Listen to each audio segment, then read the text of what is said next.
आशीष बाबू, ये तो बड़ा मासूम बयान हो जाएगा। नहीं, की बात नहीं है। ऐसा ना बोलो। देखो मुलायम सिंह जी क्या कहते, वो तो माइक से कहते थे। मुलायम सिंह जी तो माइक से बोलते थे, उनने कभी परहेज नहीं किया। उनने कहा हमने अखिलेश से कहा जावेद अहमद को बनाओ डीजीपी, मुसलमान को, हमें मुसलमान डीजीपी चाहिए। उन्होंने माइक से कहा। ओवैसी तो नए खिलाड़ी हैं, पहले पुराने तो आप ही हो मांगने में। नहीं, आशीष भाई कह रहे कि हमें मुसलमान हिंदू कोई मतलब नहीं। मैं हैरान हूं कि समाजवादी पार्टी ने पिछले 10-15 दिनों में इतने पोस्टर होर्डिंग लगा दिए इसी नारे की तुकबंदी वाले। आशीष बाबू, कहीं क्या आप जो बीजेपी का अखाड़ा है, जो मैदान है, आप उस पर बैटिंग करने आए हैं क्या?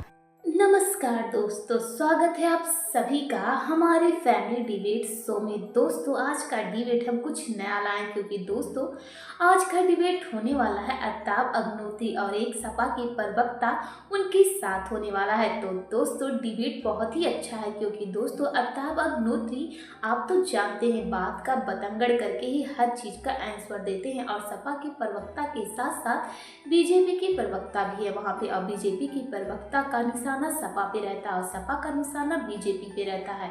और अल्ताफ अग्नोत्री दोनों का मजा लेते हुए और सपा पे निशाना साधते हुए कहते हैं कि सपा ने आज तक क्या किया, मायावती ने क्या किया, सब दिख रहा है, और देश कैसे चल रहा है इस समय और वो क्या हो रहा है सब पता है।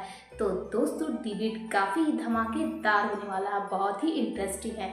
तो इस वीडियो को लाइक और चैनल को सब्सक्राइब और इसे शेयर करना मत भूलिए, क्योंकि दोस्तों आपके प्यार और सपोर्ट की हमें ज़्यादा ज़रूरत है। इसी तरह मेरे ऊपर प्यार बनाए रखिएगा। तो चलिए बिना टाइम वेस्ट किए इस डिबेट को हम जल्द से जल्द स्टार्ट करते हैं। मैं सो नहीं जाएगा रजाई ओढ़ कर। मनीष जी, अभी कुछ दुविधा है क्या भाजपा के जहन में? जैसे मैं आलोक वर्मा को सुन रहा था तो वो कह रहे थे भाई सबका साथ, सबका विकास, सबका प्रयास, सबका विश्वास करना है, हम तो चाहते हैं सब लोग एक साथ चलें।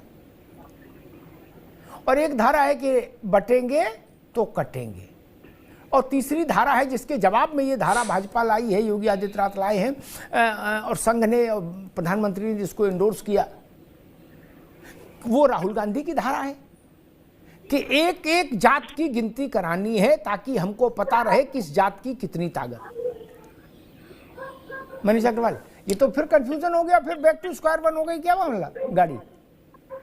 देखिए अमिताभ जी, कोई कंफ्यूजन नहीं है। अभी आपने खुद कहा कि योगी आदित्यनाथ जी ने जो भाषण दिया था उसको प्रधानमंत्री ने और सब चालक ने एंडोर्स कर दिया है। भाजपा में इससे बड़ा एंडोर्समेंट कोई चाहिए नहीं होता। नीचे के लोग या और लोग अपनी पॉलिटिकल बैलेंसिंग करते रहते, लेकिन भाजपा का मुद्दा बिल्कुल क्लियर है कि वो लोग जो हैं अब कोर हिंदुत्व की तरफ ट्रांसफर हो रहे हैं और वहीं से उनको अपना जनाधार वापस मिलेगा। क्योंकि आप देखिए अब यूपी पे पहले कभी मौलाना मुलायम सिंह कहा जाता था, अब वो दौर नहीं है। अब मुस्लिम वोटर्स की टैक्टिकल शिफ्टिंग कांग्रेस की तरफ है, लेकिन कांग्रेस को ये मालूम है कि खाली इससे काम नहीं चलना, इसलिए वो जातिगत जनगणना के मुद्दे को लेके चल रही है। और मैं फिर कहना चाहूंगा कि जैसा कि आप अपने वक्तव्य में कह रहे थे, कांग्रेस या इंडिया गठबंधन का कोई बड़ा नेता कभी भी मुसलमानों पे जातिगत जनगणना का समर्थन नहीं करेगा, क्योंकि उन्हें उत्तर प्रदेश में जो मुस्लिम मन है वो कांग्रेस की तरफ झुक रहा है, और अगर जो 20% मुसलमान है वो कांग्रेस की तरफ झुके और आप उसकी पहली पसंद, पहली मोहब्बत कांग्रेस हो जाए साइकिल की बजाय, तो फिर तो समीकरण बदल जाएंगे राजनीतिक आपकी पार्टी के लिए।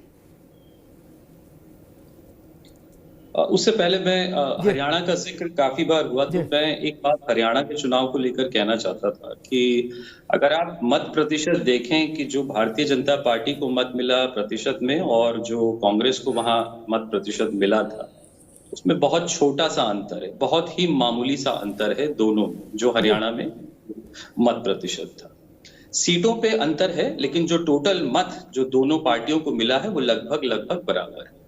पहली चीज। दूसरी चीज, कांग्रेस वहां अकेले लड़ी थी, उसने आम आदमी पार्टी, समाजवादी पार्टी और बाकी जो इंडिया गठबंधन के दल हैं उनके साथ अगर गठबंधन सही से निभाया होता तो तस्वीर और कुछ आ जाता। ठीक है। तीसरी बात ये थी कि अगर कांग्रेस में वहां जो अंदरूनी लड़ाई जो बिल्कुल स्टेज तक आ गई थी और जनता भी देख रही थी, अगर वो नहीं हुई होती तो आज जितनी बातें हरियाणा के लिए की जा रही हैं, आज नतीजे बहुत अलग होते केवल अगर ये 3 चीजें बदल गई।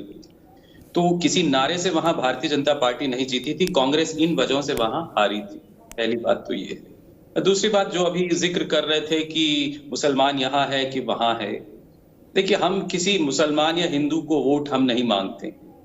हम अपना ऐसा ना कहो भाई आशीष बाबू, ये तो बड़ा मासूम बयान हो जाएगा। नहीं गजब बेइज्जती है। मासूम की बात नहीं है। ऐसा ना बोलो। देखो मुलायम सिंह जी क्या कहते, वो तो माइक से कहते थे। मुलायम सिंह जी तो माइक से बोलते थे, उनने कभी परहेज नहीं किया। उनने कहा हमने अखिलेश से कहा जावेद अहमद को बनाओ डीजीपी, मुसलमान को, हमें मुसलमान डीजीपी चाहिए। उन्होंने माइक से कहा। मैं अपनी बात कह लूं कि मैं क्या रहा हूं जी। हिंदुओं के नाम पे वोट भारतीय जनता पार्टी मांगती है, बहुत खुल के मांग रही। मुसलमानों के नाम पे वोट ओवैसी मांगते। हम कभी ये नहीं कहते कि नहीं हमें वोट नहीं दोगे तो ऐसा हो जाएगा वैसा हो जाएगा। ओवैसी तो नए खिलाड़ी हैं, पहले पुराने तो आप ही हो मांगने में। नहीं बहुत पुराने खिलाड़ी हैं अमिताभ जी, ऐसा नहीं है। और जाहिर सी बात है अखिलेश जी के आने के बाद चीजें बहुत बदली हैं। मुलायम सिंह जी का दौर अलग था, उस टाइम की राजनीति बहुत अलग थी। जैसे कि भारतीय जनता पार्टी 2014 के पहले कुछ और हुआ करती थी, 2014 के बाद कुछ और हो गई। वैसे ही हर पार्टी में जब नेता आते हैं बदलते हैं, चीजें बदलती हैं, बयान बदलते हैं, नजरिया बदलता है। तो वही चीज आप यहाँ भी देख रहे हैं।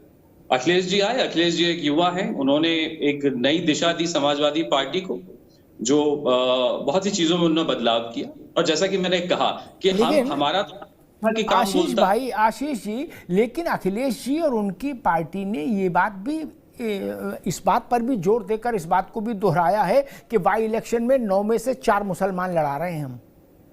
इसका मतलब इसका क्रेडिट लेना है। बिल्कुल, उसी को तो वोट मांगना कहते हैं। भारतीय जनता पार्टी का नारा एक नारा जो अभी था कि सबका साथ सबका विकास। अब देश में सबका साथ तो आप कह रहे हैं, जिन्होंने अपने घटक दलों तक को सीटें नहीं दी हैं, कितने ऐसे समुदाय हैं जिनको उन्होंने सीटें नहीं दी हैं। तो कैसे सबका साथ और सबका विकास? और फिर उसी पे कहना कि सबका साथ अगर आप ही के साथ है तो बांट कौन रहा है और काट कौन रहा है? अगर आप सबके साथ है तो, और सब आपके साथ हैं तो सोचने वाली बात यहाँ ये भी तो है। ठीक बात। अरविंद जयतिलक जी,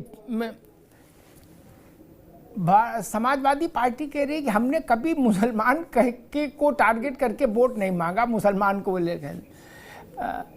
उत्तर प्रदेश पर जितना लिखा गया 92 से लेके अब तक राजनीति पर, उसमें MY का स्केच पेन से मोटा मोटा जिक्र सबने किया, चाहे इधर के लिखने वाले हो, चाहे उधर के लिखने वाले हो, चाहे देशी हो, चाहे विदेशी हो, चाहे अंग्रेजी दा हो, चाहे बंगाली हो। नहीं, तो वो सब गलत थे।